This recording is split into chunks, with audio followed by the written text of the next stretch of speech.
La Universidad Técnica Nacional presenta Sapere Aude con Jacques Sagot Martino.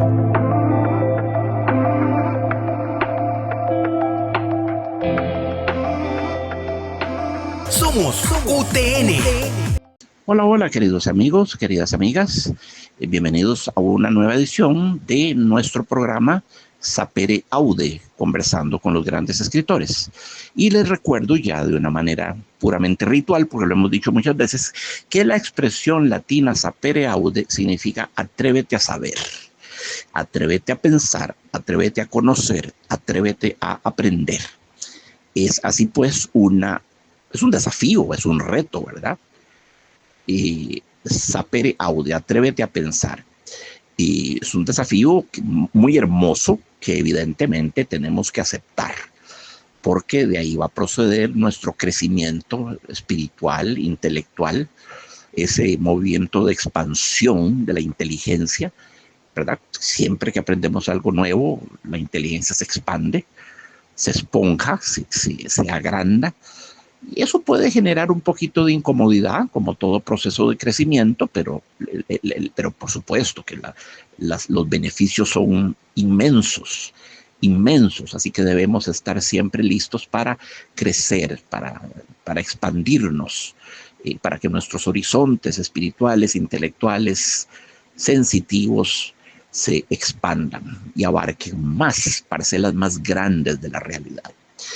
Y hoy, una vez más, y no será la última, volvemos a nuestra gran poeta Ana Istarú para comentar un texto muy hermoso, de los textos más hermosos y más conmovedores que le he leído.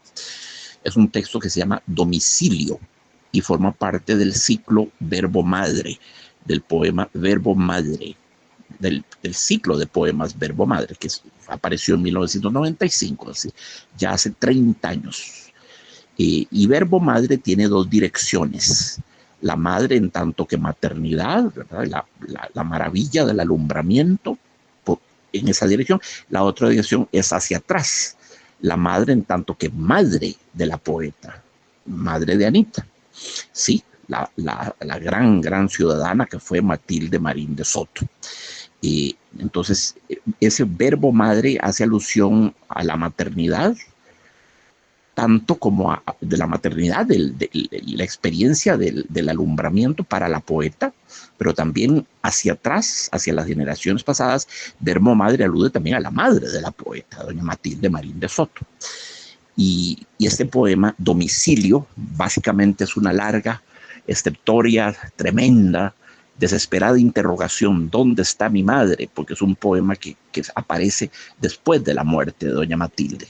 Entonces es una interrogación reiterada, vehemente, dolorosa. ¿Dónde está mi madre? ¿Dónde reside mi madre? ¿Qué ha sido de mi madre? ¿Dónde mora ahora que ha muerto? ¿Verdad? Entonces voy a comenzar por leer el texto y luego pasamos a comentarlo en todo detalle. Se llama Domicilio. ¿En dónde está mi madre? ¿En un terrón infecto? ¿En un plato de viento que se pudre? ¿En el hollín crujiente? ¿En un cajón de hierro? ¿En una carabela carcomida? ¿Un animal que ruge en medio de una bala? ¿Un fuego de espinazos?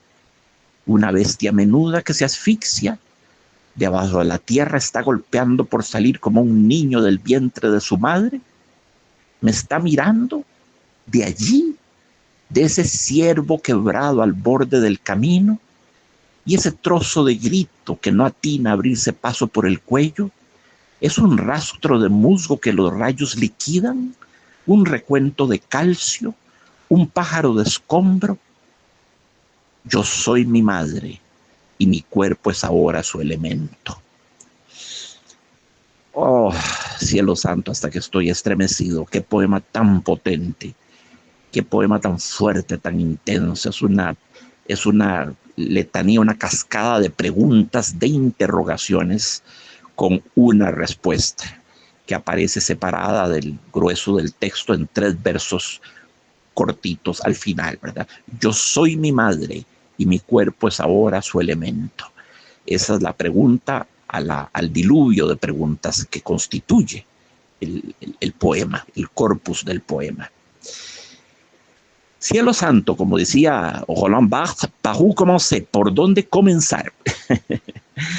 Este poema no es realmente un poema, es un alarido de terror y angustia que se abre paso hacia la superficie desde el epicentro mismo del alma. Es el estallido del Vesubio, el 24 de agosto del año 79 después de Cristo. Este poema es un arrollador flujo piroclástico. Es un grito de dolor que nuestra escritora a duras penas logra formalizar y canalizar en el noble molde del oro poético. Es una escritura de los límites, si jamás la hubo, ¿eh? Un esfuerzo titánico por revestir la ira y la amargura con el atuendo mínimo que las hará presentables en sociedad. Pero también es merced a su envoi, ¿verdad? Lo que se dice en las letanías, en sus últimas 3 versitos que cierran las letanías, su envoi, sí, los 3 últimos versos, merced a eso es también un himno reivindicativo y triunfal. El poema está en modo menor, de eso no cabe la menor duda. Es un ejemplo perfecto del Sturm und Drang. El Sturm und Drang, como lo cultivó Franz Joseph Haydn, por ejemplo, el Haydn prerromántico del tercer cuarto del siglo XVIII. Pero también este poema modula el modo mayor para una conclusión apoteósica. Es lo que en teoría musical se conoce como una tercera de picardía, y nadie ha logrado averiguar el origen o la razón de este nombre. ¿Qué es una tercera de picardía? Bueno, es una pieza, típicamente un preludio o una fuga de Bach, que está en modo menor, severo, sombrío o agitado, pero que en el último instante, en la cadencia postrera, modula un acorde mayor y luminoso. Este procedimiento llegó a constituirse en un verdadero manierismo de la música barroca. Leo este poema de Anita y pienso de inmediato en el Grito de Edvard Munch, en el Guernica de Picasso, en el retablo de Eisenheim de Matías Grünewald, en el Cristo crucificado que pinta Cocteau, en la capilla de Saint Blaise de Saint-Simple, en Milly Laforêt. Pienso en cualquiera de las pinturas de la Edad de la Ira de Osvaldo Guayasamín. Es ese nivel de dolor que nos deja tartamudos, balbuciantes, farfullando frases inconexas que ni siquiera nosotros somos capaces de entender. El poema solo podía asumir la forma que Anita le dio. No era posible domesticar un tsunami de aflicción como este de otra manera. Nuestra poeta encontró la única solución formal para expresar el dolor écorchant, ¿verdad?, que la atormentaba. Es una avalancha de preguntas sin respuestas. The Unanswered Question, la pregunta sin respuesta del compositor Charles Ives, pero es mucho más paroxística que la pieza sinfónica del maestro estadounidense. Es el dolor del animal caído en el cepo, el dolor que tarda una infinidad en transformarse en grito. Tal es la hondura del nivel de procedencia. La boca desmesuradamente abierta, de la cual no brota más que silencio, del actor Rod Steiger en la película The Pawnbroker de Sidney Lumet de 1964.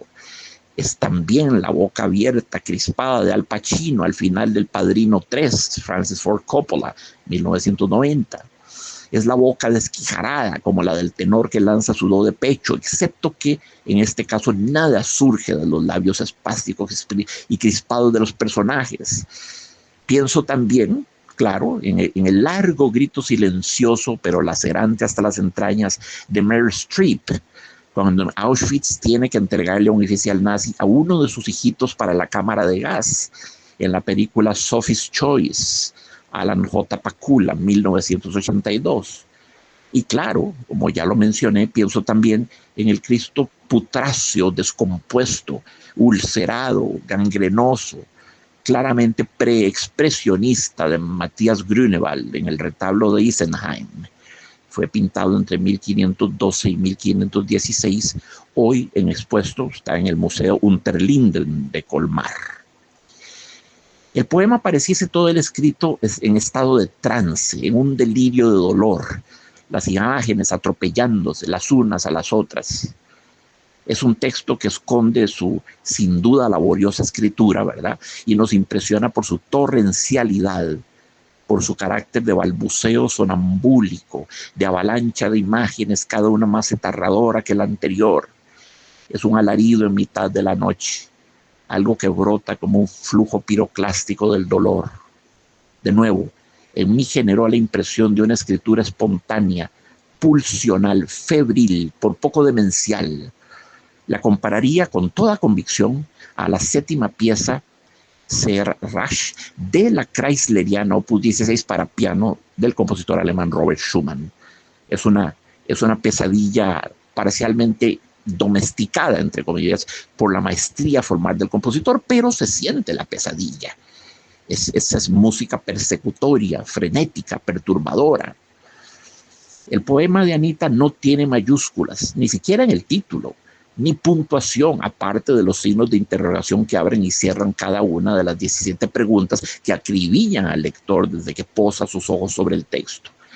No tiene tampoco sangrías. Se compone, es cosa que comprobamos con solo echar a pasear la mirada por el poema, de dos partes: el aluvión de interrogaciones y 3 versos separados del corpus del texto, a modo de respuesta y, como ya dijimos, de envoi, recurso que ya he comentado en anteriores análisis y que es característico de las plegarias, en particular de las letanías. Y este poema de Anita es a su manera una letanía de preguntas como dagas que se hunden hasta la empuñadura en la carne del silencio. Anita ha procurado por todos los medios, me parece evidente, que el lector sienta que ha empezado el texto in media res, en pleno diluvio de interrogaciones. El poema no comienza, digámoslo así. Su inicio, entre comillas, deja la clarísima impresión de ser el segmento final de una escritura que lo precede por mucho, quizás por años o décadas. Cosa curiosa, lo mismo siento al escuchar el primer número de la mencionada Chreisleriana de Schumann. No hay ni el asomo de una introducción. Sorprendemos al compositor en mitad de su delirante improvisación. Las preguntas que formula Anita son apremiantes. Diríase que todo fue escrito en un estado alterado de la conciencia o quizás inmediatamente posterior a una alucinación. Es que el poema es, en esencia, una larga serie de imágenes de pesadilla que solo encuentran el acorde de tónica en el terceto final. Sí, hay algo torvamente nocturno en este poema. Es lo que se preguntaría a alguien que recién despierta y sigue siendo víctima durante algunos minutos de una confusión onírica. Lo he vivido. Son accidentes psíquicos que le suceden a ciertas personas, especialmente cuando duermen bajo la influencia de fármacos. Se trata de un más o menos extenso y residual estado de desvarío. La ansiedad del texto se manifiesta en su ritmo irregular, sincopado, haletón. Todo jadea en este texto, taquicárdico y vertiginoso. Las preguntas son de muy desigual extensión, lo cual contribuye al carácter expresionista, Sturm und Drang del texto. Por angustioso que sea, la regularidad rítmica de un poema siempre contribuirá a producir en el lector una siquiera leve sensación de estabilidad, de serenidad. Pero el ritmo de este texto no nos permite este respiro. Corre y corre y corre, como esos niños que están aprendiendo a caminar y que apuran sus pasos hasta caer de bruces porque no saben aún acompasar su marcha. Para hablar en términos musicales de este poema, habría que invocar las nociones de polirritmos, de polímetros, de asimetría, de compases compuestos, de síncopas, de miolas, de ritmos cruzados, de desplazamientos de los acentos naturales de un compás dado, en fin, todas esas cosas que encontramos a lo largo de la historia de la música y que explotan de manera caótica en el siglo XX. El título del poema, Domicilio, es crudamente irónico. Esa ironía de Anita que a menudo roza el humor negro y que es una de las facetas menos comentadas de su poesía. Domicilio es el lugar de residencia de alguien. Mal veo cómo podrían serlo los tétricos despreciables locus que la poeta enumera a lo largo del texto. ¿En dónde está mi madre? Vaya pregunta y vaya comienzo. Podría ser el llamado de una niña que en medio de la multitud ha perdido momentáneamente a su mamá. Hay algo conmovedoramente infantil en este llamado de criatura indefensa y égarée, ¿verdad?, extraviada. A esa tremenda interrogante, yo puedo todavía decir, mi madre está aquí al lado mío y sé que a mis 62 años de edad Soy infinitamente afortunado de poder decirlo. Pero este no es el caso de Anita. A esta pregunta matriz, ¿en dónde está mi madre?, siguen una serie de respuestas. Bueno, de preguntas, respuestas, digamos, todas tentativas, inciertas, propuestas, esbozos de réplicas, no más que eso. En un terrón infecto, qué poder expresivo el de la palabra infecto. Física como moralmente hay cosas y seres infectos, ¿quién lo duda? Es, creo, el peor de nuestro que se le puede obsequiar a alguien. Pero Anita alude aquí a un terrón, atención, ni siquiera es la tierra, la buena tierra llena de raíces, nutrientes, insectos, semillas, hierba y floraciones que brotan sobre el lugar donde yace el borriquito platero, por ejemplo. No, nada de eso, nada de eso. La tierra hubiera sido un concepto noble. El terrón es otra cosa. Es algo mísero, despreciable, seco, deleznable, infértil, el cadáver de la tierra, por así decirlo. Algo que se deshace en la mano. Hay cadáveres que son exhumados muchos años después de enterrados y gracias a las condiciones climáticas, el nivel de humedad del lugar y el material del ataúd y el sepulcro aparecen íntegros, intactos, como si estuviesen durmiendo. Pero no son más que un güero cascarón. Tan pronto los tocamos o el viento sopla sobre ellos, se desmoronan como un viejo maderame enroído por la carcoma. Eso es un terrón, una ilusión de solidez. Seguimos con las preguntas de Anita. En un plato de viento que se pudre, caramba, el viento asume aquí su rol fantasmagórico, es el disgregador de la realidad, el desintegrador, el erosionador por excelencia, y además asume la forma de un plato, que por otra parte se pudre. Entendámonos, no es el viento el que se pudre, sino el plato, que está hecho de viento. En suma, todo se pudre. Estamos bajo la égida de la putrescencia. Pero la putrescencia es generadora de vida. ¿Qué podría ser más feraz y vital que un pantano, una marisma? Generan cantidades enormes de vida. Empero este no es el caso que evoca Anita. La que ella menciona es una podredumbre completamente yerma, estéril. Es la pospodredumbre, el mundo del hueso, el calcio, el cráneo, la piedra calcárea, el mineral desnudo e irreductible. Siguiente pregunta. En el hollín crujiente, nueva alusión a lo seco, lo crepitante, lo güero, la cáscara, el telliz, la corteza, la envoltura que ya no cubre carne alguna. Y el hollín es la más innoble de las nociones. Por tal conocemos a las partículas sólidas de tamaño muy pequeño, de 25 a 700 nanómetros, en su mayoría compuestas de carbono negro impuro, ¿verdad?, pulverizado, y generalmente de colores oscuros, más bien negruzcos, resultantes de la combustión incompleta o pirólisis, que es la degradación térmica de una sustancia en ausencia de oxígeno, ¿verdad?, la degradación térmica de un material orgánico que contiene carbono, como la madera, el carbón, el fuel oil, los residuos de aceite, papel, plásticos y desperdicios domésticos. Suele tener un contenido de carbono de hasta el 60% con material inorgánico y una fracción orgánica. Su aspecto es similar a la ceniza, que esa como noción no carece de nobleza, especialmente por sus connotaciones religiosas, pero con un tono más negro y desagradable. El hollín provoca cáncer y enfermedades pulmonares, lo sabemos. Es la segunda causa más importante del calentamiento global. Me he permitido esta pequeña digresión química porque quiero que el lector comprenda cabalmente toda la negatividad íncita en la idea del hollín y el horror que supone metaforizar el cadáver de un ser querido con esta basofia. Siguiente pregunta. En un cajón de hierro, Anita elige vocablos malsonantes, sonoridades vulgares, como cajón. Lo último que querría es glamorizar o cosmetizar la muerte de su madre o el despojo que de ella quede bajo la tierra. Alguna vez, a propósito del Totentanz, danza de la muerte de Liszt, una profesora de piano en Arizona State University que me oyó tocar la obra me dijo: no trate de hacer que el piano suene cantable, hermoso, no procure obtener el más noble sonido del instrumento. Una pieza como esta, Danza de la Muerte, es más eficaz cuando se renuncia al prurito de la belleza sonora. Es como si en cierto modo ganase al ser tocada feamente, con sonidos granzón, grotescos, satánicos, angulares, puntiagudos, sonidos ríspidos, percusivos.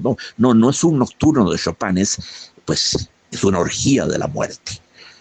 La observación de esta profesora es agudísima y me dio una clave fundamental para posteriores interpretaciones de la pieza. Es una música que debe asustar, que debe ofender, perturbar. No se puede tocar con el tipo de sonido que demandaría una sonata de Mozart o de Schubert. En el año 2008 oí al gran Ivo Pogorelic tocar en la Sala Gaveau de París el Vals Mephisto de Liszt, fallando notas a propósito, a fin de hacer que la pieza sonase más brutal, más mefítica y disonante de lo que es. De manera análoga, un poeta puede elegir vocablos expulsados del Parnaso por su disfonía, por su malsonancia, cuando quiere producir un efecto similar al que Liszt procura obtener en estas dos piezas. Stéphane Mallarmé es ciertamente un poeta musical, ¿cuál gran poeta no lo es? Pero cuando leemos su famoso soneto en X, ¿verdad?, donde todas las rimas emplean esta chillona sonoridad X, advertimos que por música no solo debemos entender dulces y arrolladoras melopías, no, que la obra de Stravinsky, Bartók o Prokofiev nos ensanche el horizonte acústico de manera tal que le den cabida a lo rauco, a lo áspero, a lo disonante, lo punzocortante, el martelato, que significa martillado, cultivado por muchos compositores del siglo XX. Mallarmé podía ser tan lírico como el que más, pero comprendió que la poesía tenía que evolucionar al lado de la música y que debía ampliar su paleta de colores y texturas diversas de manera tal que incluyese la opción de las sonoridades contusivas y ásperas.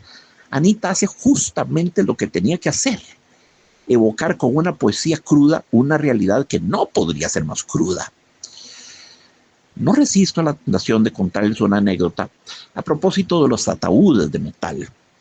Cuando Bela Bartók murió el 26 de septiembre de 1945 en el West Side Hospital de Nueva York, la familia le pidió a la casa de pompas fúnebres que lo enterraran en un ataúd de metal, previendo que sus restos serían algún día repatriados a Hungría para ser objeto de un funeral de Estado.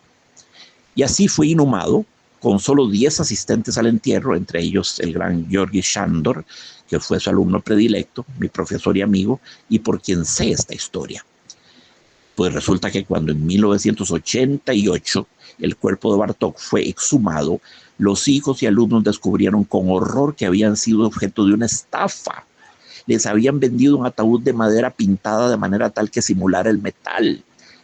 Todo lo que encontraron del maestro fue el cráneo, los fémures, unas cuantas costillas y las argollas, esas sí metálicas, con las que se cargó el ataúd. Anyway, el funeral de Estado tuvo lugar con toda la pompa y boato del caso.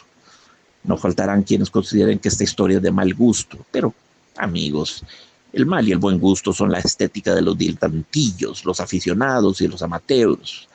Además, es exactamente lo que Marx hubiera llamado una idea de clase. En este caso, la clase de la pequeña burguesía, que tiene una pátina de cultura, un barnicito de ilustración y se cree por ello calificada para emitir dictámenes estéticos.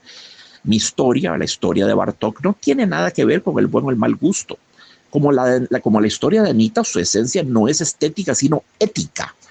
Se trata de una impostura aborrecible, atroz, que no solo irrespeta y viola a quienes fueron sus víctimas, sino que pone en evidencia algo que Pasolini exploró muy certeramente en su película Teorema, de 1968, y esto es la absoluta incapacidad que padece la burguesía para lidiar con lo sacro, con la noción de lo sagrado, de lo improfanable, de lo divino.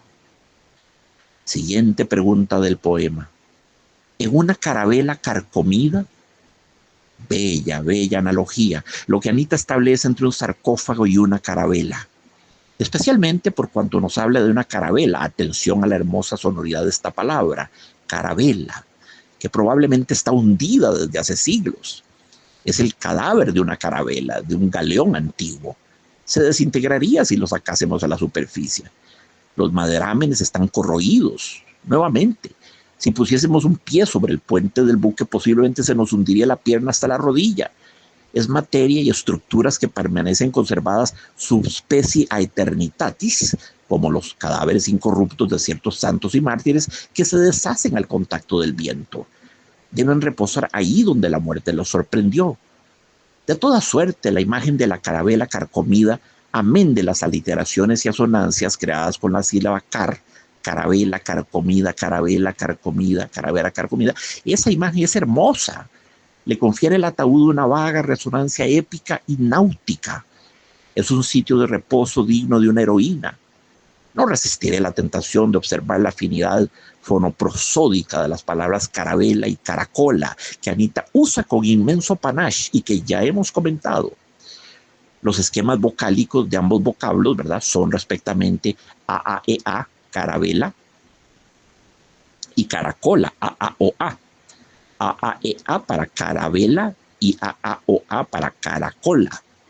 Por lo demás, sus estructuras silábicas son idénticas, con alternancia perfecta de consonantes y vocales. Es también preciso notar la similitud entre las palabras carabela y calavera. Si ignoramos la diferencia entre las letras V y B, obtendremos un anagrama perfecto entre carabela y calavera. Así, de manera casi anamórfica, la calavera nos atisba desde el vocablo carabela. Siguiente pregunta. ¿Un animal que ruge en medio de una bala? Vuelve Anita a explorar el imaginario animal, que es uno de sus registros metafóricos favoritos. La imagen de la madre como un animal rugiente y posiblemente acorralado me trae a la mente, por supuesto, a Dylan Thomas y su más célebre poema, cuya estrofa final cito. And you, my father, there on the sad height, curse, bless me now with your fierce tears, I pray. Do not go gently into that good night. Rage, rage against the dying of the light. En español esto es, y tú, Padre mío, ahí en la triste altura, maldice, bendíceme ahora con tus fieras lágrimas, yo rezo. No te vayas dócilmente en esa dulce noche, ruge, ruge contra la agonía de la luz. Carambas, amigos, es un poemazo estremecedor y nunca logro leerlo sin que se me cierre la garganta o los escalofríos se paseen a su gusto por mi cuerpo. El hijo no insta al padre a irse dócilmente en la dulce noche. No, nada de eso. Lo exhorta. Ruge, ruge contra la agonía de la luz. No me gusta traducir rage como rabia. Siento que esa palabra no tiene la fuerza que Thomas hubiera querido para el estribillo del poema, entonces prefiero usar ruge.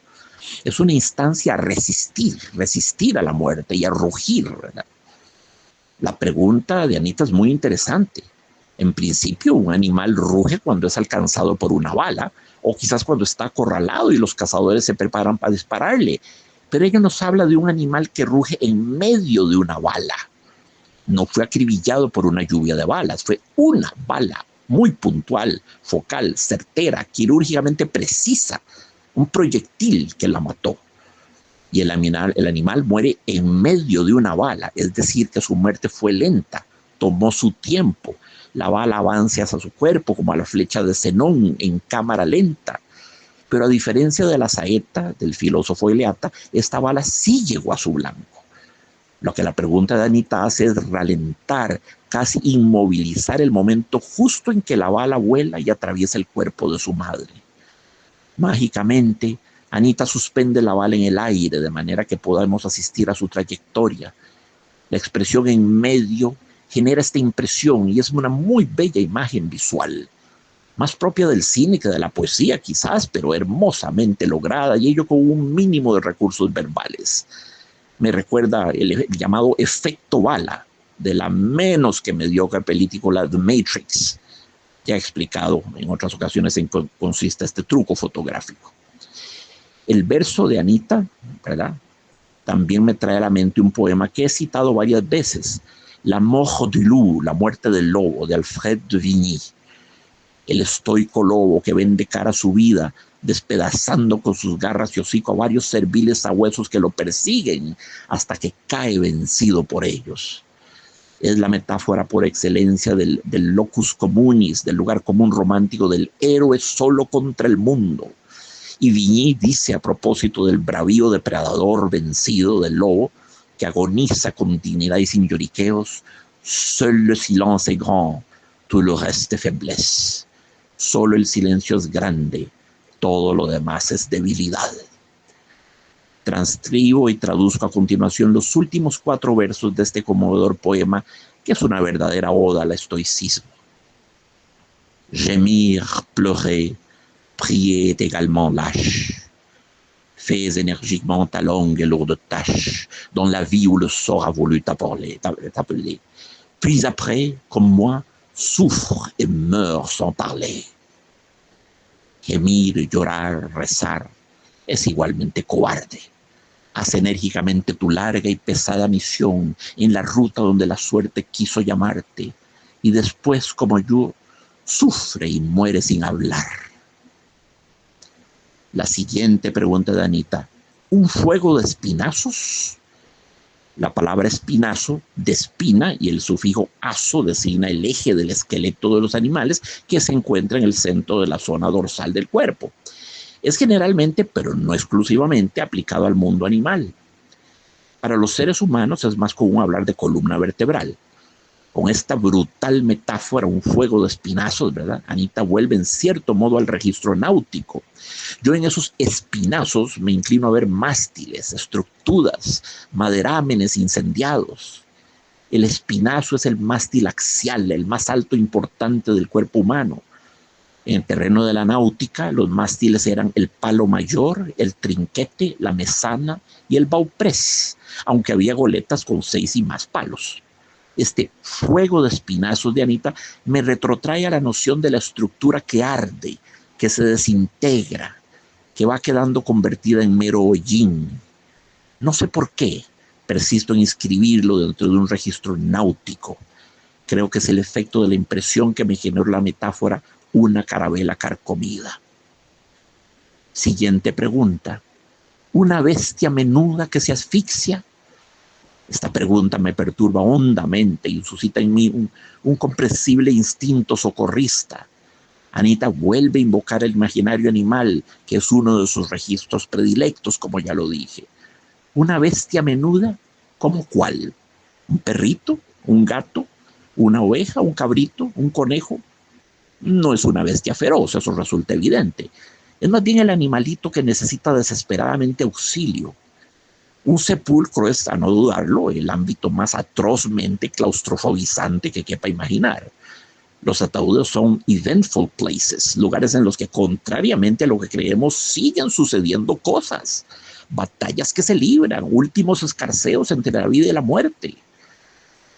Les contaré un hecho macabro, tenebroso, que alguna gente ignora.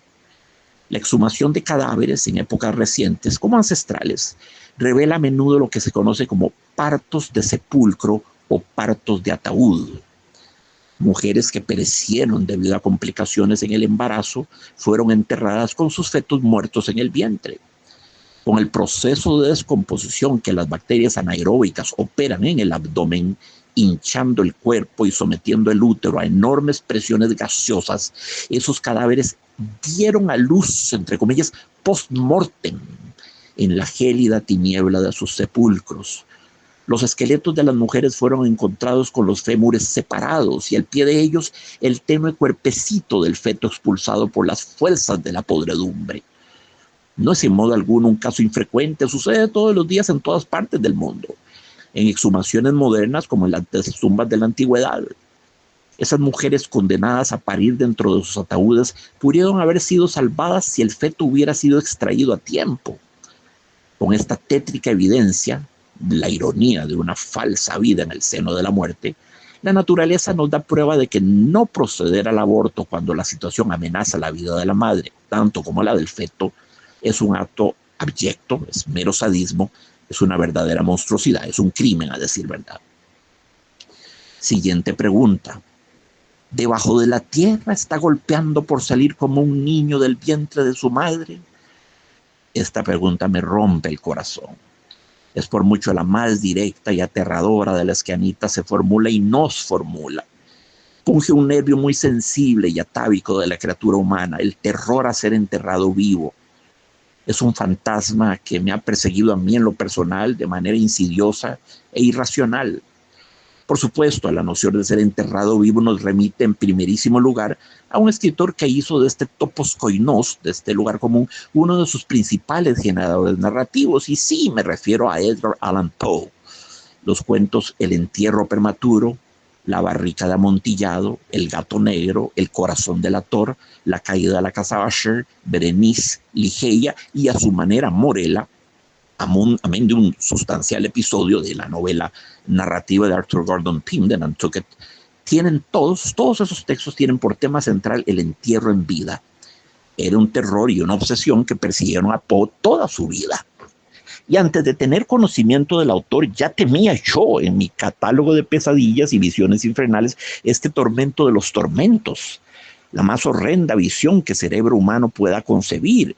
Lo que es más, le sigo temiendo, aunque de manera menos paroxística que durante mi niñez y juventud.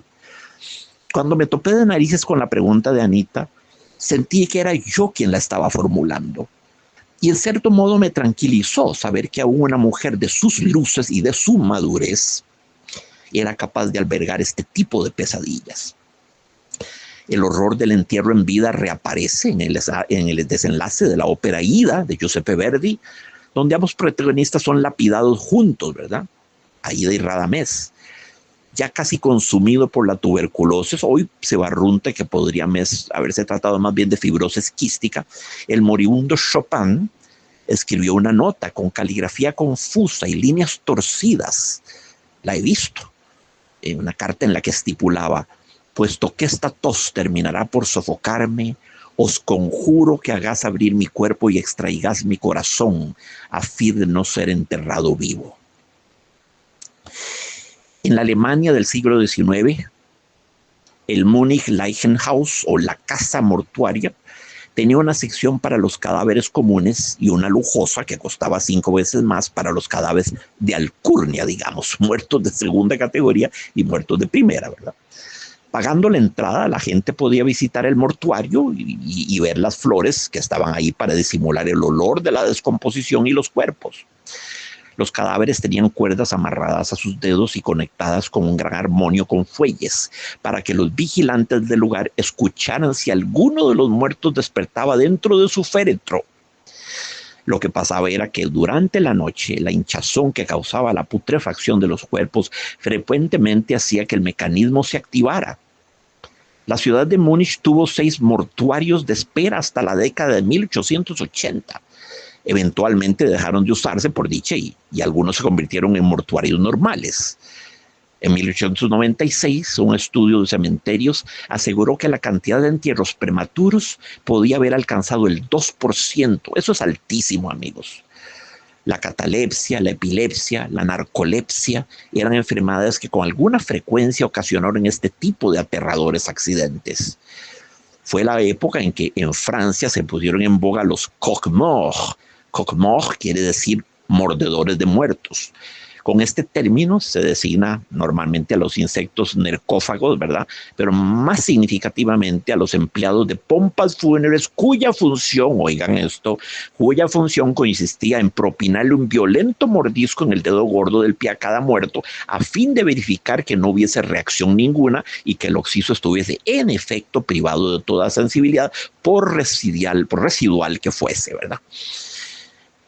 Cielo santo, no es una profesión que me hubiera gustado desempeñar. Croque-mort. Debo hablar de mí ahora, a fin de hacerles entender lo hondamente que me afecta la inquietud de Anita. Tengo una gran dificultad para dejar a mis muertos. Sigo con ellos. Bajo imaginariamente con ellos al sepulcro. Un día después del entierro me figuro ya el estado de descomposición del cadáver. Es como si tuviesen aún vida. Vida, sí, en la medida en que todavía están sometidos al universal proceso de la metamorfosis. Siguen constituyendo entes dinámicos. La muerte los sacude, los revienta, los pone a hacer muecas. El primer día me digo, ahora mismo debe estar ya apestando. El segundo, el hedor sumado al confinamiento debe tornar el aire pesado, hirviento. El tercero, por grande que fuera mi amor por él, seguramente ya no podría abrazarlo. Mis manos se hundirían en su espalda como en la miga del pan fresco. Al quinto día se está deshaciendo, quizás se retuerce en la asfixia e invoca mi nombre en la tiniebla. Al sexto día Debo correr en su auxilio, la gente me creerá loco, me detendrán sin duda los panteoneros, pero tengo que sacarlo ya mismo de la tumba. Al séptimo, las cuencas deben haberse convertido en nidos de larvas, las blancas, esas cuyas cabecitas se yerguen inquietas con el menor haz luminoso, las que depositan miles de huevecillos en los glóbulos oculares y los hacen luego reventar desde adentro. No terminan de morirse mis muertos, los retengo en la vida, monitoreo imaginariamente su desintegración hora tras hora.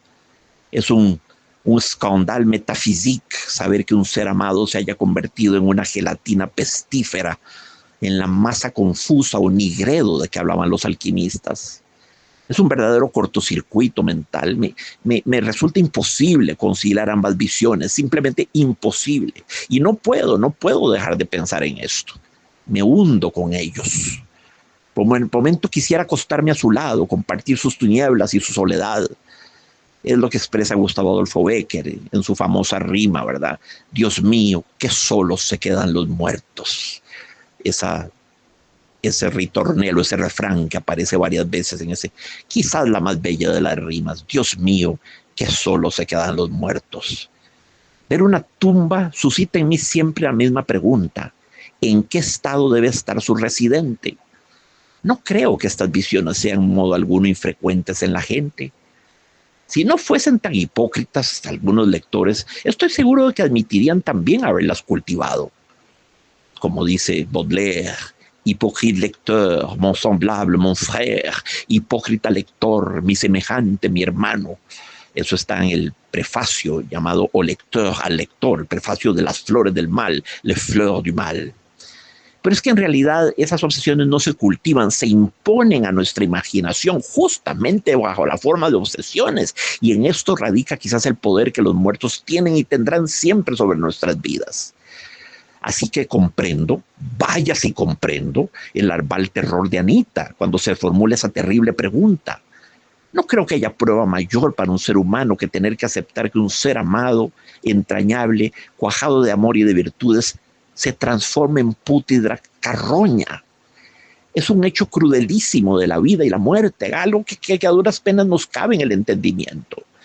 En el segundo sexo, Simone de Beauvoir establece una inquietud, una inquietud grave, perturbadora, entre el estado transitivo de la materia, tanto en el sepulcro como en el útero. En ambos casos se trata de gelatina corporal, como nos dice Simone de Beauvoir, de algo que se está deshaciendo o que está coagulando, que por espacio de algunos días coinciden en su contextura. El feto tomando forma, el cadáver perdiendo la suya, ambos son seres anfibológicos. Uno no es todavía lo suficientemente sólido y el otro no es todavía lo suficientemente óseo, limpio, estructural. La carne está en ambos casos ora deliqueciendo, derritiéndose, ora cobrando cuerpo. Y en esas dos trayectorias divergentes, el feto y el cadáver comparten provisionalmente ese estado de masa glutinosa, viscosa, que ya es más que líquida, pero no todavía llega a sólida. Es una reflexión perturbadora. El útero tumba, la tumba útero. Y no lo expresa un hombre desde el temor atávico a la concepción, lo expresa una mujer, y una mujer de excepcional inteligencia, Simone de Beauvoir. Siguiente pregunta de Anita. ¿Me está mirando?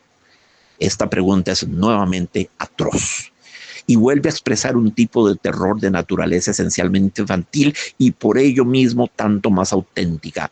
¿Nos miran los muertos? En cierto sentido, todas las preguntas que Anita nos lanza a la cara son preguntas retóricas. Nadie puede jactarse de tener nada que siquiera se aproxime a una respuesta a ellas. Son aguijonazos lanzados al aire, cosas tiradas al vacío. No son preguntas racionales, ojalá lo fuesen, esas son fáciles de contestar. Son tórbidas, mórbidas, oscuras inquietudes irracionales y precisamente por ello más apremiantes y más angustiosas. No sé, Anita, no sé, hermanita de mi alma, si los muertos nos ven y nos pastorean. No sé si tu mamá sigue viéndote al día de hoy, 39 años después de su muerte. Quisiera creer que sí, por supuesto. Nada en el mundo me haría más feliz que poder decirte, sí, Ana, Tu mamá ha seguido cada paso que has dado en la vida como una sombra tutelar y protectora que te bendice desde más allá del umbral vedado a los vivos. Pero no puedo decírtelo, hermana, o no puedo asegurártelo, sería más exacto decir.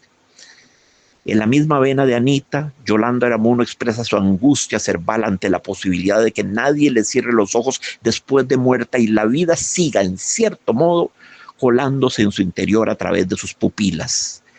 Algo de ese atrábico terror sentimos en una de sus cartas y en su relato Insomnio, del cual transcribo algunas líneas. Los ojos inmensamente abiertos quieren cerrarse, pero los párpados parecen no pertenecerles y responde con un temblor convulso y afiebrado. No se pueden cerrar los ojos, es inútil, no ven, no se sienten, los ojos solo están extrañamente abiertos. Debe ser el sueño, no, es el insomnio que llega. Grande, grande Yolanda Aramuno. Y Edgar Allan Poe también evoca la mirada de los muertos en su bellísimo y poco conocido texto de prosa poética Shadow, a Parable, sombra, una parábola. Y aquí el párrafo que expresa este sentir y lo traduzco. But although I, Oinos, felt that the eyes of the departed were upon me, still I forced myself not to perceive the bitterness of their expression, and gazing down steadily into the depths of the ebony mirror, sang with a loud and sonorous voice the song of the son of Teos. Pero a pesar de que yo, Oinos, sentí que los ojos de los muertos estaban sobre mí posados, me forcé a no percibir la amargura de su expresión y mirando lentamente hacia las profundidades del espejo de ébano, canté con voz potente y sonora las canciones de los hijos de Teos. Ese es un pedacito de la prosa poética Sombra, una parábola de Edgar Allan Poe. Volvemos con Anita. Siguiente pregunta, muy corta. De allí, esta, la más concisa de las preguntas, es quizás la más lacerante. ¿Dónde es allí? ¿Qué significa este problemático adverbio demostrativo? ¿Aludirá a una esfera, una dimensión, una latitud de la existencia en la que ella ahora reside? Pero en esa dimensión, ¿conservará la memoria de todos sus seres queridos y la bella novela que fue su vida? ¿Es consciente de lo que sucede en esta tribulada existencia allí, en esa indeterminada comarca fuera del tiempo? ¿Será que te mira desde la tumba de una u otra manera? ¿Que la conciencia desciende con el cuerpo al foso donde todo se deshilvana y se deshilacha? ¿Es el allí de ella sincrónico con el aquí de nosotros? ¿Vivimos en el mismo tiempo? Pongámoslo así, si alguien muere a las 4:16 y 7 segundos de la tarde, despierta la otra dimensión a las 4:17 y 8 segundos de la tarde. ¿Hablará en ese misterioso continente el mismo lenguaje que nosotros utilizamos aquí? ¿Su tiempo será como nuestro tiempo? ¿Tendrá quizás el poder de intervenir benéficamente en nuestras vidas, tal como le dio un ángel? Ese allí de Anita es trascendente, es decir, está en un lugar fuera de la conciencia humana, o es inmanente, está dentro de nosotros, es un mero neurotransmisor alojado en la bóveda craneal. Desengañémonos. Tal vez los muertos no sienten la nostalgia que nosotros sentimos por ellos. Jamás un muerto ha vuelto por estos lares a saludarnos. Quizás están tan bien ahí donde moran que no encuentran razón alguna por volver a este abyecto infierno del que fueron habitantes durante algunos, muchos o pocos años, no lo sé. Nuestro afecto por ellos sería pues un caso más de amor no reciprocado. O quizás ella te contempla desde un trasmundo crepuscular ahí, casi al alcance de la mano, cuestión de romper un velo, una tenue membrana en el espacio-tiempo, y ella sonríe feliz e indeciblemente orgullosísima de la clase de hija que educó, de la clase de ser humano que formó, de la artista suprema y celebrada que brotó de su sangre. No sé, y tampoco sé si alguna vez llegue a saberlo. Tus preguntas, Anita, se me clavan en el alma como dardos envenenados lanzados por una certera cerbatana. Cada una me duele más que la anterior. Y pienso en Paul Valéry, que en su Cimetière Marin, el cementerio marino, le pregunta a su alma: ¿Chanterez-vous quand serez vaporeuse? ¿Cantarás acaso cuando seas vaporosa? Eso le dice al alma. ¿Cantarás acaso cuando seas vaporosa? Y el adverbio allí de Anita sugiere que la muerte sería un lugar, un emplazamiento físico. Pero ¿qué pasaría si la muerte fuese atópica? Si no tuviese espacio, si no fuese un locus, sino un mero estado de la conciencia. Esa alma de Valerie hecha de vapor sería un alma material, una sutilísima y enrarecida forma de la materia, pero materia al fin, y en total, tanto que materia sometida a las universales leyes de la física. Entre el alma y el cuerpo existiría una diferencia de grado, pero no de esencia. Bueno, ese era el concepto que los filósofos estoicos, Séneca, Epicteto, Marco Aurelio, tenían del alma. Una entidad física, una sutilización, un enrarecimiento, un arralamiento extremo de la materia, pero todavía bien que mal materia. Volvemos a las preguntas de Anita. Siguiente interrogación. De ese ciervo quebrado al borde del camino, nuevamente Anita se refugia en el imaginario animal. Resulta clarísimo que ese es uno de sus jardines espirituales más placenteros y acogedores. La palabra quebrado nos quiebra el alma. Un ser quebrado, fracturado, tronchado, mutilado, escindido, es quizás peor que muerto. Y además un ciervo, el más bello, apacible, sereno, dulce poblador de los bosques. En varias mitologías el ciervo es representado jalando el sol. Para las tribus del Asia Central, el ciervo transportaba las almas de la tierra al cielo o del cielo a la tierra. Es decir, actuaba como un psicopompo. En los jeroglíficos mayas, el ciervo simbolizaba la sequía. Los indios Panche de Colombia tienen estricta prohibición de comer carne de ciervo, pues en su sistema de creencias las almas de los muertos se encarnan en los ciervos. Los aztecas representaban a la primera mujer divinizada, la madre de los héroes gemelos, como un ciervo de 2 cabezas que era usado cual talismán en la guerra. El príncipe de la Bella y la Bestia es castigado con su horripilante aspecto por haber cometido el pecado consistente en matar a un ciervo durante una de sus jornadas de caza. El ciervo es un animal rico en valencias simbólicas y frecuente en diversas mitologías. Pero Anita visualiza a su madre como un ciervo quebrado al borde del camino, posiblemente un ciervo atropellado en la carretera. Es un percance frecuente en los países donde abundan estos animales. No dice que esté muerto, tan solo quebrado, es decir, que agoniza a la vera del camino como un pobre perro al que un carro hubiese aplastado y al que nadie se detiene a prestar ayuda. Es un cuadro tremendamente lacerante, que con frecuencia se ve en nuestras carreteras. Todas estas visiones están llenas de patos, de sentimiento, de dolor. La invocación a los animales puede tener una razón de ser bastante simple. Para la mayoría de los niños en un país como Costa Rica, es la muerte de la mascota doméstica la que primero nos hace enfrentar a la gran segadora, a la parca. La muerte del perrito, del gatito o del conejo, del perico, funge como iniciadora del niño en la propedéutica de la muerte. Y cómo se lloran esas primeras mascotas que la muerte nos arrebata, a veces de las maneras más crueles del mundo. Pero seamos muy fácticos. Esto que digo vale de Costa Rica. Hay muchísimos lugares en el mundo donde los niños son iniciados en la muerte por una bomba, por una ráfaga de ametralladora o explosivo que nihiliza a su familia entera. O por una hambruna que aniquiló a padre y madre. O porque la ciencia médica no ha llevado a sus latitudes los fármacos descubiertos hace décadas para curar enfermedades letales. Como ya mencioné en capítulo anterior, en Zimbabue, una mujer tiene 4 veces más posibilidades de ser violada o morir de SIDA que de aprender a leer. Y las terapias contra el SIDA están disponibles hoy en Occidente, en todo Occidente. Aún así, el SIDA sigue matando a 700,000 personas cada año. En el mundo en que vivimos hay un médico por cada 20 soldados. Esto es besania, demencia, lo propio de una especie maldita que no merece seguir en la tierra y que quizás haría bien en autoaniquilarse de una vez por todas. Todavía tenemos que Donald Trump, el inquilino de la Casa Blanca, corta las contribuciones, los presupuestos para la investigación en el terreno del SIDA, corta la ayuda médica a los países de África, conspira contra la Organización Mundial de la Salud, corta todo el dinero invertido en la ciencia médica, en la research, en la investigación. Bueno, No comento al respecto. No comento al respecto porque eso nos llevaría por andurriales muy ajenos a este bello poema. Siguiente pregunta del poema.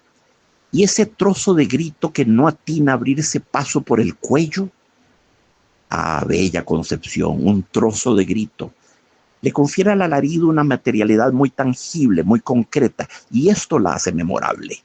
Son los gritos que ya mencioné: Munch, Picasso, Cocteau, Guayasamín, Grünewald, y en el cine los de Rod Steiger, Al Pacino y Meryl Streep. Gritos para la eternidad, imágenes absolutamente imborrables con las que viviremos y moriremos, y tal vez nos sigan atormentando más allá de la muerte. ¿Quién podría negarlo? Sí, hay gritos que no terminan de salir. Es un parto terrible de dolor. La agudísima nota del alarido, pero la garganta se cierra, las vías respiratorias se contraen, el esófago se estrecha y el grito no logra emerger a la superficie. Es como un volcán que tuviese que evacuar millones de toneladas de magma, ceniza, piedras, gases incandescentes y materia ígnea por un cráter de 3 metros de diámetro. Trágicas limitaciones de nuestro sistema anatómico, que no fue diseñado para digerir y expresar dolores tan brutales, tan intensos. Es como un vómito irreprimible que sin embargo no logramos expulsar. Si no le damos salida nos ahogamos, y si le damos salida también. El grito que evoca la demencial gitana Azucena en la ópera Il Trovatore de Verdi. O como esos gritos aullidos de dolor que Prokofiev recrea por medios puramente instrumentales, los trazos descendentes de los violines, los golpes del gong, las ecochantes disonancias de las maderas agudas en el adagio de su quinta sinfonía opus 100. Pero esos gritos de una u otra manera lograron salir a la superficie, no así el trozo de grito que no atina a abrirse paso por el cuello del que nos habla Anita. Un grito mudo, afásico, un grito hacia adentro, una enorme descarga de vómito que tenemos que volvernos a tragar sin que haya siquiera emergido a la laringe. El grito de Edvard Munch, sí, algo parecido a eso, con la diferencia de que la pintura no suena, mientras que el grito de Anita pugna por hacerlo. El grito es un analgésico natural. El paciente víctima de una enfermedad intensamente dolorosa se alivia al gritar y al llorar. Es un despropósito y un absurdo no concederle, por obsecuencia a innecesarios y crudelísimos códigos sociales, al sufrimiento físico, este natural exutorio, no concederle al dolor físico el exutorio que es el grito. Una punción lumbar duele menos cuando gritamos, y si tal es nuestra elección, debemos hacerlo a pleno pulmón. Es cosa que he experimentado y verificado. El ay prolongado y estentorio del grito atenúa nuestro dolor. Encerrados en el mutismo no hacemos otra cosa que incrementar nuestro suplicio. Realmente no hay nombre para la pena y el tormento que este poema concentra y transmite al lector. El grito que Anita evoca no es el grito que profiere el protagonista del cuento homónimo de Carlos Salazar Herrera, el que imposta en mitad de la niebla y el robledal un solitario y vencido Matarrita. No, ese grito es afirmación poderosísima de vida ante la adversidad. El de Anita es un aborto, un conato, un bosquejo de grito. Siguiente pregunta del poema. ¿Es un rastro de musgo que los rayos liquidan? El musgo es lo propio de la humedad, como los hongos y levaduras. Pero en este caso es apenas un rastro de musgo, es decir, una leve huella. El sol lo ha liquidado. Empero, el lenguaje nos juega a veces muy interesantes pasadas. La forma verbal liquidan me evocó desde la primera vez que la leí la palabra liquen, una o varias poblaciones de algas y cianobacterias, un organismo complejo, adheridas a filamentos de hongos y conviviendo con ellos en una relación simbiótica de mutualismo. Esto es, cada especie beneficia a la otra. A beneficia a B y B beneficia a A. Así que los rayos que liquidan el rastro de hongo están ellos mismos viciados. Una mera cuestión de paronomasia, de homofonía. Están viciados esos rayos por los organismos parasitarios que pretenden destruir. La palabra liquidan está habitada por la noción de liquen, con lo cual se deconstruye a sí misma en tanto que agente de aniquilación del musgo. Ah, amigos, el lenguaje opera a niveles tan diversos dentro de nosotros. Siguiente pregunta. ¿Un recuento de calcio? Como sabemos, el mineral calcio ayuda a los músculos, nervios y células a funcionar eficazmente. El cuerpo necesita calcio y fósforo para producir huesos saludables. Los huesos son el sitio de almacenamiento de calcio en el organismo. En un contexto médico se usa a veces la expresión recuento del calcio para lo que no es más que un examen valorativo que pretende medir el nivel del calcio en nuestro cuerpo. Pero hay otro concepto inextricablemente ligado al calcio que tiene que ver con la geología y la mineralogía. La piedra caliza es una roca sedimentaria compuesta mayoritariamente por carbonato de calcio, CaCO3, generalmente calcita, aunque frecuentemente presenta trazas de magnesita, MgCO3, y otros carbonatos. Si se calcina, la piedra calina da lugar a la cal, que es óxido de calcio impuro, CaO. Es lo que nos enseña Carlos Salazar Herrera en su formidable relato La Calera, de la colección de cuentos de angustias y paisajes. Así que Anita mineraliza aquí el cuerpo de su madre, la transforma en roca, blanca, pura, desnuda. Ya no hay putrescencia, restan apenas los elementos estructurales del andamiaje humano, el esqueleto. De cierta manera, la madre ha adquirido una forma estatuaria, rocosa, irreductible e imperecedera. No es ya un cuerpo en estado transitivo, como hubiera dicho Simón de Beauvoir, sino un mero esbozo. El boceto de las líneas estructurales fundamentales de un cuerpo es una noción mucho más abstracta, más esquemática y depuyé que la que derivamos del cuerpo en tanto que putrescencia. No deja de haber una pizca de humor negro en la pregunta, ¿un recuento de cal? Un mero examen médico. Esta cosa tan lejana a la muerte, ¿verdad? Anita echa aquí mano del recurso retórico que llamamos litotes. La litotes es una atenuación irónica de la gravedad de un aserto, una atenuación irónica de una frase muy dramática. Cito un ejemplo de Antonio Machado. Sobre la muerte, señores, hemos de hablar poco. Sois demasiado jóvenes. Sin embargo, no estará de más que comencéis a reparar en ella como fenómeno frecuente y al parecer natural. Frecuente y al parecer natural, pues lo menos que puede decirse de esa gran hecatombe existencial que es la muerte. Es tratar a la muerte con la punta del pie, como el futbolista nonchalant que hace series con el varón para deleite del público. La propia Anita nos propone una maravillosa litotes en el título de un poemario de 1989 que se llama La muerte y otros efímeros agravios. Bueno, eso es irónico. La muerte es ciertamente mucho más que un agravio y no tiene nada de efímera. La litotes, de nuevo, es un recurso esencialmente irónico. La triste verdad de las cosas es que los costarricenses no conocen la ironía. Son chatamente literalistas y unívocos, no saben reconocer el segundo sentido en una frase irónica. Su humor endémico es la chota burda, la chota safia y primitiva. Sócrates, por ejemplo, era un consumado ironista. Bueno, pero Sócrates vivió 4 siglos antes de Cristo. Costa Rica está rezagada por 24 siglos en la historia del pensamiento. Bueno, ¿qué podría haber de sorprendente en ello? El nuestro es un país en el que 10 de cada 5 ciudadanos no leen. Y así es la cosa. Y con la clase de ministerio de educación que tenemos al día de hoy, ni hablemos, ¿verdad? El humor negro, en la expresión un recuento de calcio, ¿verdad? El humor negro es por mucho el más transgresivo y potencialmente ofensivo de todos. Con frecuencia se murmura de labios a oídos para que el entorno social no lo escuche. Pero la reacción de risa explosiva del receptor traiciona la horripilancia de lo que acaba de ser referido. Si el humor es transgresivo por naturaleza, todo él, aun el que se pretenda más blanco, el humor negro ríe justamente de aquello de lo que no se debe reír. Aquello que torna inconcebible cualquier reacción que no sea la del dolor profundo. El humor negro es perverso, claro que sí, pero es necesario. Y ello por la misma razón que justifica todo el humor del mundo, porque puede crear una saludable distancia entre la tragedia que lo sustenta y el chascarrillo que inspiró en alguna mente retorcida, pero benéfica para el mundo. Tal es su paradoja esencial. Sí, transgresivo y profundamente irreverente es el humor negro. Es la irreverencia misma, aún más. La irreverencia es su substancia, su principio operativo. No hay humor negro sin irreverencia. Representa el distanciamiento, la disociación, la desidentificación máxima que un ser humano puede establecer con respecto al dolor de su prójimo. Despreciable, pues tal vez, pero el mundo ha menester de él. Tiene un efecto analgésico, salutífero y liberador, sin el que no podríamos vivir. Es un mal necesario y a fe mía, el humor negro puede ser divertidísimo.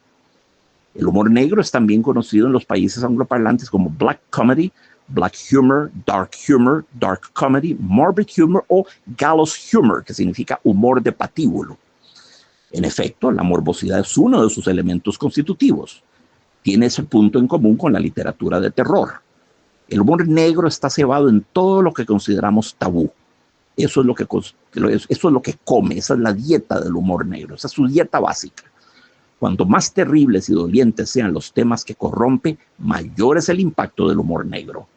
Los escritores y comediantes echan manos de él para abordar temas obscenos y provocar en el lector o oyente una reacción de incomodidad, serias consideraciones éticas y en última instancia risa y diversión. Los temas más socorridos en el humor negro son la muerte, la violencia, la discriminación, la enfermedad, las discapacidades, las mutilaciones y la sexualidad humana. Si el término humor negro es relativamente amplio y temáticamente inclusivo, la expresión inglesa gallows humor se focaliza en la muerte o en situaciones que la simulan. El humor negro coincide a menudo con el humor grotesco. La práctica del humor negro se remonta a las comedias de Aristófanes, escritas durante el siglo IV a.C. El término humor negro fue acuñado por el papa del surrealismo André Breton en 1935 con ocasión de un ensayo que publicó sobre Jonathan Swift y cuyo propósito era, como todo lo que escribió, anexar al pobre Swift al movimiento surrealista avant la lettre. Breton ubica la obra del autor de Los viajes de Gulliver como un subgénero de la comedia y la sátira, donde la risa emerge del cinismo y el escepticismo. Y sí, aunque en Los viajes de Gulliver se dan cita, en efecto, el cinismo y el escepticismo, ambos componentes creo que Breton pasa por alto lo esencial de esta extraordinaria obra. Los viajes de Gulliver es, en lo sustantivo, es una alegoría de la condición humana, de la sociedad, del perspectivismo, como lo llamaba Ortega y Gasset, y el relativismo étnico y cultural. Por otra parte, hay en la novela un coeficiente de terror, ¿verdad? Las alusiones a la muerte son frecuentes y Breton no parece haber sido sensible a él. Los viajes de Gulliver de Jonathan Swift es un texto sociocrítico tremendo, es una crítica de la sociedad, de las costumbres, de la intriga, de la envidia, de todas las cosas podridas que tenemos los seres humanos, ¿verdad? Breton creó el término humor negro en su Anthologie de l'humour noir, primera edición de 1940, con 45 autores antologados, segunda edición de 1966, sustantivamente ampliada. La primera edición de esta antología del humor negro fue prohibida por el régimen nazi de Vichy.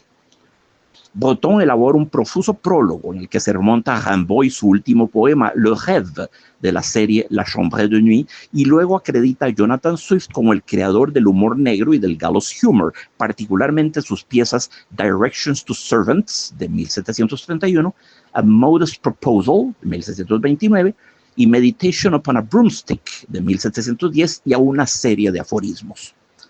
De nuevo, me resulta imposible refrendar la etiología que Breton propone del humor negro.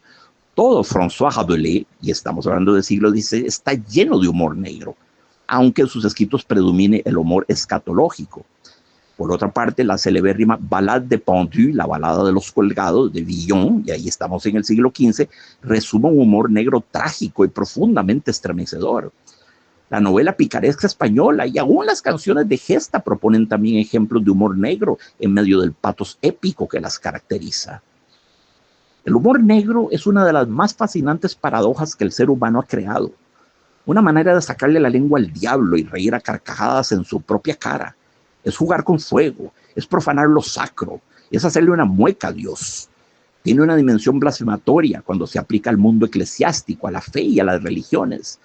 Fue lo que generó precisamente la masacre de Charlie Hebdo, perpetrada el 7 de enero de 2015 por dos psicópatas, dos abyectos asesinos, que procedieron con la certeza de que morir en su cruzada les garantizaba ir a morar en el jardín de Alá por toda la eternidad. Pero muertos están, y tengo la certeza de que si algún jardín han habitado, es el que abonaron con sus pútridos despojos mortales. Pero entendámonos, lo que Anita incorpora en este poema es apenas una cantidad ínfima de humor negro, una pincelada aplicada con un pincel de una sola hebra, como los que a menudo usaban Remedios Varo y Leonora Carrington. No ríe, sonríe, lo cual es muy diferente. No se mofa del cadáver de su madre. De hecho, el humor iría más bien dirigido a los forenses e investigadores que el día menos pensado deciden exhumar un cadáver célebre para encontrar en sus despojos los residuos de algún supuesto veneno o extraer el ADN para desmentir la paternidad de un niño cuya madre pretendía haber sido fecundada por el difunto. Como ya lo dije, ningún tipo de humor, que los hay de las más diversas índoles, es residente habitual de la poesía y la música. Son malos vehículos para el humor, la poesía y la música. Sin embargo, el diapasón sensible de Anita es tan vasto que en su obra poética podemos encontrar pequeñas expresiones irónicas que apuntan a un humor generalmente negro, que es el más valioso de todos. El humor es propio de las grandes inteligencias. Los tontos suelen carecer de este atributo. Siguiente pregunta del poema. ¿Un pájaro de escombro? Anita pone en uso de manera muy sagaz las antinomias en esta avalancha de preguntas.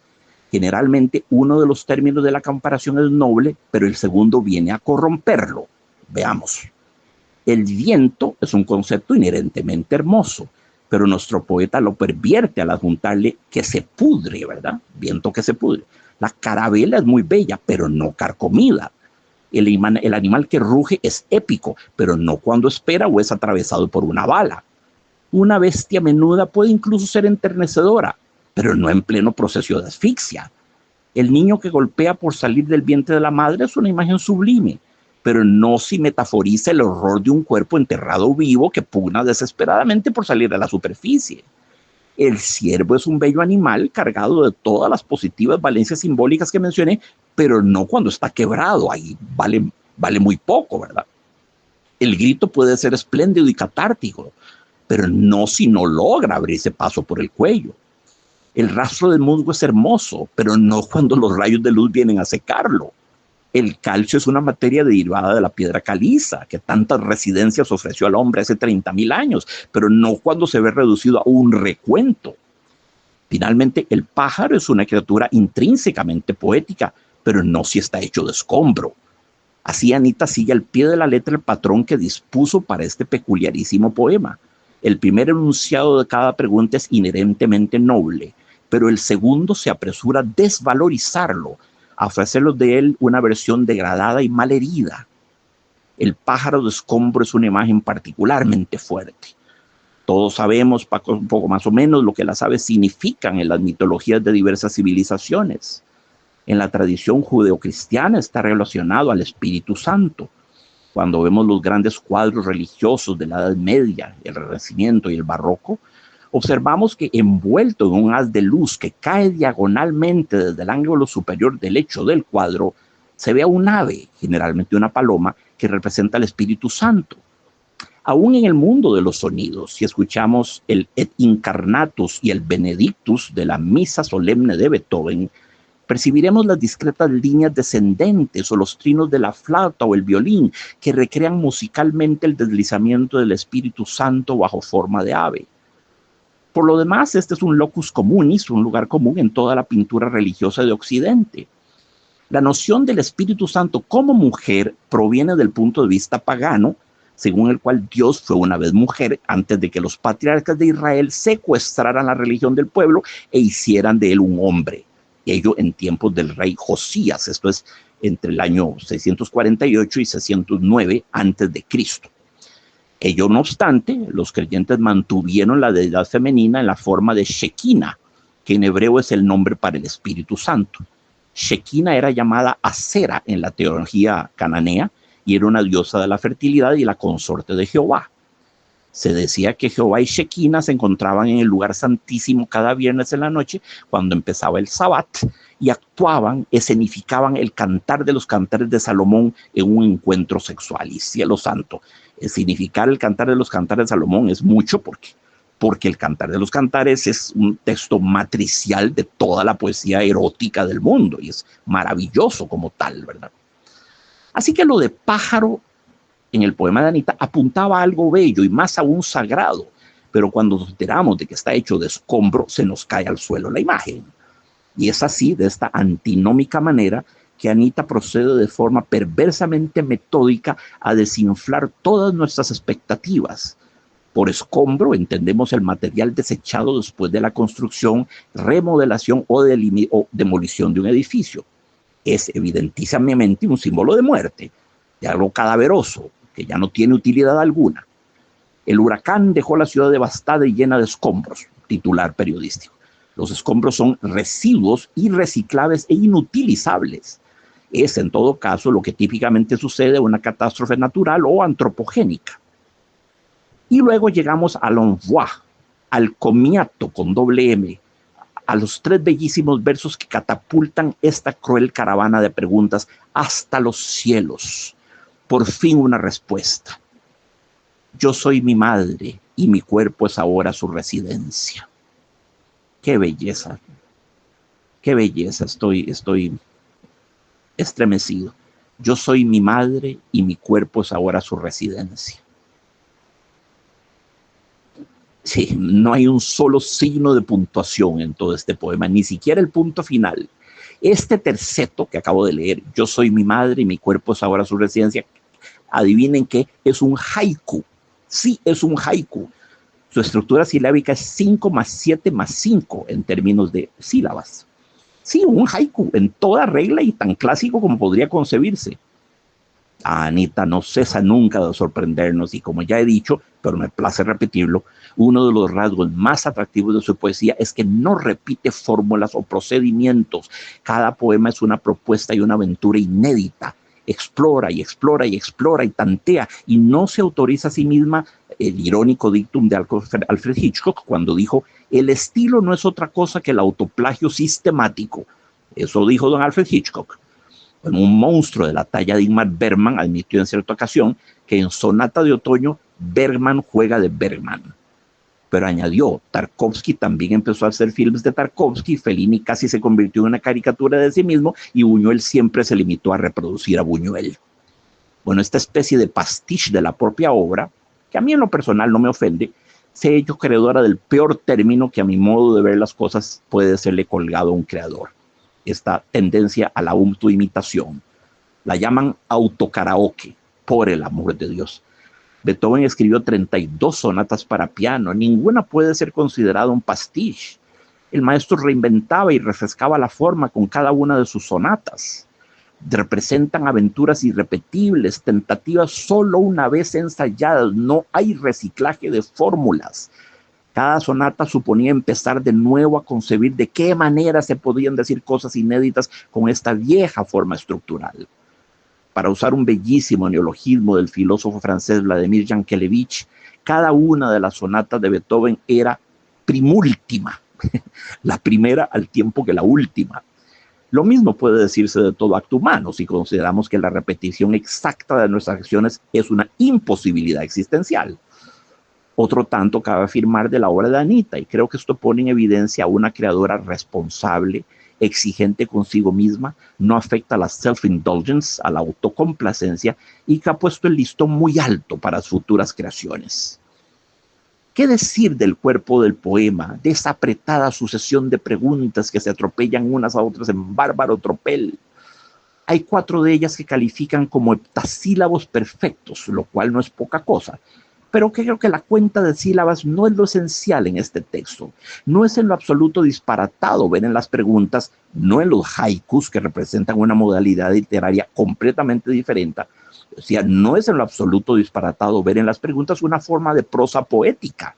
De prosa poética, sí, como la cultivaron entre muchos otros Baudelaire, Rimbaud, Mallarmé, Lautréamont, Bertrand, Juan Ramón Jiménez, Machado, Valle Inclán, Miró, Neruda, Gabriela Mistral, Guerra, Chateaubriand, Cross, Vallejo, Cortázar, Tagore e incluso el Edgar Allan Poe de Silencio y Sombra. Cuando publiqué mi libro de prosa poética, utilizando la prosa poética o proesía como la llamaba Neruda, hubo un notarito público con veleidades de crítico literario, de consumo con un editorcito de esos que se enquistan en revistas y diarios como triquinas en el cerebro humano. Un tipejillo de esos purgó la oclusión intestinal que lo aquejaba desde hacía 30 años, defecando diluvialmente sobre mi libro. y entre mil sandeces dictadas por la bilis y el ácido pancreático, sostuvo que la prosa poética no existe, lo que hay es buena o mala prosa. Pero resulta que todos los autores que vengo de mencionar creyeron con convicción profunda en esta modalidad discursiva y nos dejaron bellísimos ejemplos de ella. ¿Qué es, en fin, la prosa poética? Pues es una modalidad de prosa imbuida de un alto coeficiente de musicalidad, de eufonía, de ritmo, de compás, donde las palabras se suceden las unas a las otras como las notas de una melodía. Una prosa flexible, elástica, sintáctica, sí, pero no de manera constrictiva. Una prosa sinuosa, curvilínea, que para ir de un punto a otro no elige la línea recta, sino que baila zigzagueando a lo largo del salón. Una prosa armónica, rica en figuras literarias, que no declame su mensaje a nuestra inteligencia, sino que lo sugiera mediante todo tipo de oblicuas aproximaciones al lenguaje. Como decía Mallarmé, designar es privar al lector de 2/3 partes del gozo de la lectura, que debe ser el producto de una serie de aproximaciones sucesivas al texto. Entonces no hay que designar en la prosa poética, sino más bien sugerir, evocar. Así que una prosa más sugerente que enunciativa es la prosa poética. Sugerir más que enunciar. Una prosa más poética que conativa, hubiera dicho el gran lingüista Jacobson. La modalidad discursiva que estamos estudiando, la prosa poética, no obedece a esta simplona fórmula. Prosa poética igual prosa más metáforas, más metonimias, más hipérbotes, más anáforas.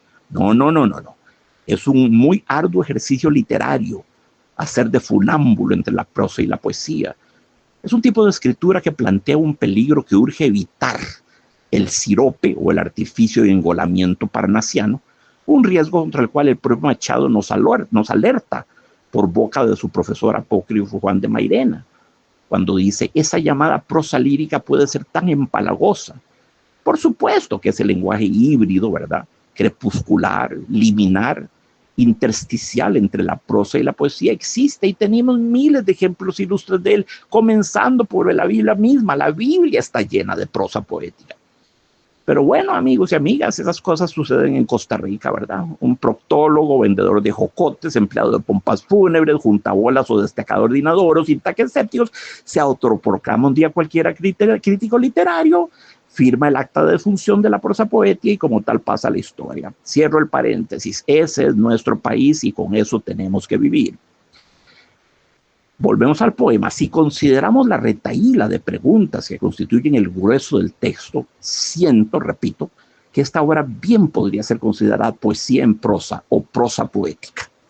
Salvo por el haiku conclusivo, el texto no asume la disposición columnar vertical propia de un poema. Y por enésima vez sostengo, un poema no solo existe para ser leído o escuchado, sino para ser visto. La disposición del texto sobre la página no difiere en lo absoluto de uno de los petits poèmes en prose de l'Esprit de Paris de Baudelaire, salvo por la falta de puntuación y de mayúsculas. Pero claro, al hacer su triunfal entrada el haiku, la poesía recobra todos sus derechos. Es hondo, conmovedor y épico este terceto conclusivo. Yo soy mi madre y mi cuerpo es ahora su elemento. Y atención, que Anita deja espacio, un amplio espacio entre la catarata de preguntas y ese haiku final. Como si se tratase de un fenómeno de transmigración, la hija acoge en su ser a la madre, la protege, la acuna, la hunde en lo más profundo de su ser, ahí donde ya nadie puede hacerle daño. Se convierte en su madre, madre de su madre, sí. Asistimos aquí a lo más cerca que un ser humano jamás estará de habitar a otro.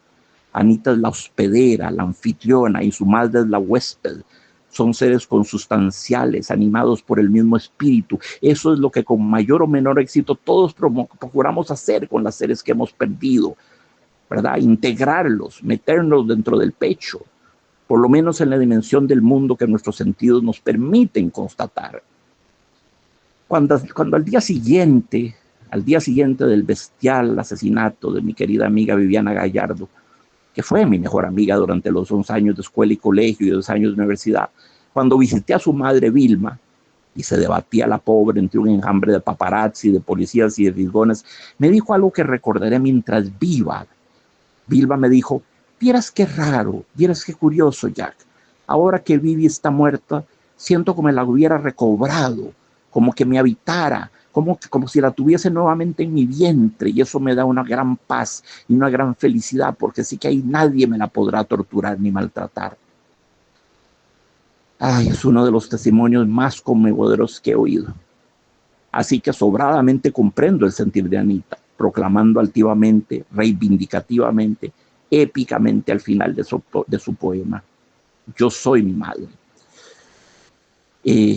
Esta frase le ha sido atribuida falsamente a Zorrilla, el autor de Don Juan, ¿verdad?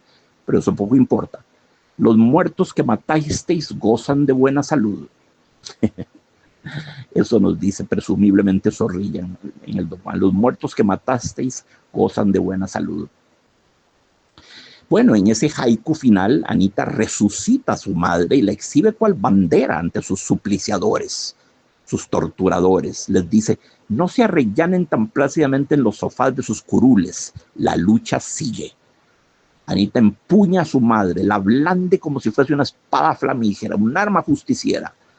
Les demuestra a sus enemigos que la muerte no es la solución para deshacerte de ciertos seres dotados de una sobrehumana potencia vital.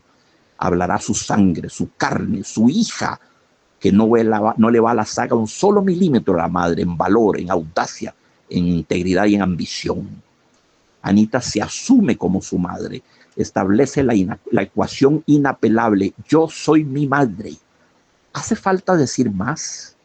Y atrás quedan, como jirones de una extinta pesadilla, los pájaros de escombro, el hollín crujiente, la carabela carcomida, la enterrada viva, el terrón infecto, el ciervo quebrado, el fuego de espinazos. Todo eso ya forma parte de lo que Omar Khayyam llamaba los 7000 años del ayer. ¿Qué queda? Bueno, resta tan solo el hic et nunc, el aquí y el ahora, y en esta dimensión del ser, nuestra poeta es el elemento en que mora su madre. La noción de elemento es fundamental porque nos trae a la mente el mundo acuático intrauterino. Es una sublime inversión de roles. La hija es ahora madre de su madre y la lleva dentro como ésta alguna vez la llevó a ella. Soberbio poema de Anistarú. Qué privilegio poder compartir con ustedes, queridos lectores, tanta belleza. Algo bueno debo haber hecho en mi vida, porque de lo contrario, Dios no me habría bendecido permitiéndome asomarme con tanta plenitud, permitiéndome gozar de tal belleza, de una literatura tan hermosa. ¿Qué decir? Lo siento como un premio de la vida, no puedo evitarlo. Queridos amigos, este ha sido nuestro programa de Sapere Aude, un poema absolutamente sublime, duro, claro que durísimo, pero modula al modo mayor, termina de manera luminosa, no termina de manera oscura, termina con una proclama, con una afirmación, con un manifiesto, ¿verdad? Yo soy ahora mi madre y mi cuerpo es ahora su elemento. Qué belleza, qué belleza, qué belleza. Amigos, un abrazo a todos, mi gratitud infinita, y nos volvemos a encontrar la semana entrante con otro programa de Sapere Aude, conversando con los grandes escritores.